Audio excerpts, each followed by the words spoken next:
Sandali lang guys, ipapanalangin po muna kita. Tayo po yumuko at tayo po manalangin.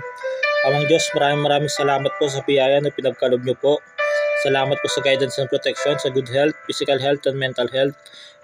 Panginoon, pinapanalangin ko po Panginoon ang tao na nakikinig po ngayon, ang tao na nasa kabila ng screen po na to, na i-bless mo po sila ng siksik, liglig at umaapon na biyaya. Bigyan niyo po sila ng guidance and protection, bigyan niyo po sila ng good health, physical health and mental health. Bigyan niyo po sila ng source of income. Ilayo mo po sila sa sakit at karamdaman. Ilayo niyo po sila sa disgrasya. Lahat po ng gawa ng kamay nila ay i-bless mo po. Kayo po ang magbigay ng source of income nila para dumepende po sila sa inyo. I-bless niyo po sila ng double portion of anointing.